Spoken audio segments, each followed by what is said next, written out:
All right, we're about a half hour before Senator Brown is due here, and we've got Marcus DiNatale, City Councilor at Large in Fitchburg. Now, Marcus, what brings you down here to see Scott Brown?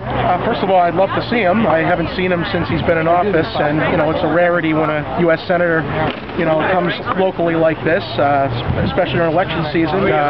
When Ted Kennedy was here before he passed away years ago with the Senior Center, and I made every effort to go see him. I mean, it's whether you're on the left or the right or in the middle. I mean, it's always a pleasure to get to see a U.S. Senator in person, and I hope to see him and shake his hand and wish him good luck. Now, last time around in 2010, Fitchburg was a strong city for Scott Brown. Do you see that happening this time around? I believe the election data has pointed to the fact that Fitchburg, Leominster, Gardner, the North Worcester County area is, conservative in fiscal matters, and a lot of Reagan Democrats in this area.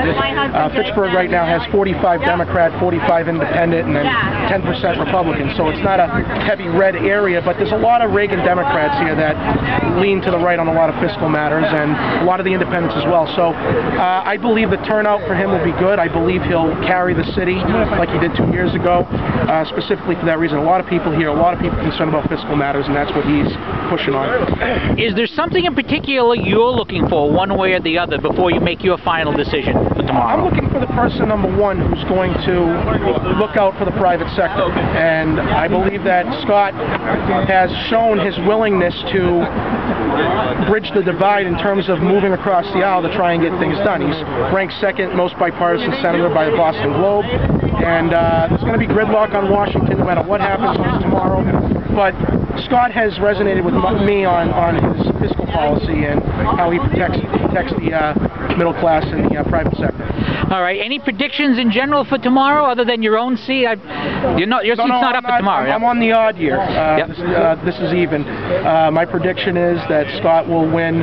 It's going to be a very close race, but I think he'll win by, I'd say, no more than 3 points, but it'd be 1 to 3 points. It's going to be close. It's all going to come down to turnout. And a slightly loaded question. Your father is a state representative here, and one of the few. There's been a lot of Republicans challenging Democrats, but your father is one of the few who's not been challenged. Does that reflect the same thing as Scott Brown, someone who's reached across the aisle?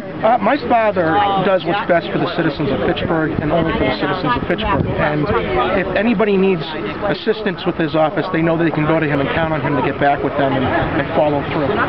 All politics is local. My father embodies local politics, and no matter who he supports tomorrow or who I support, his interests are with the people of Fitchburg no matter what. Marcus DiNatale, thank you very much for your time. Thank you very much.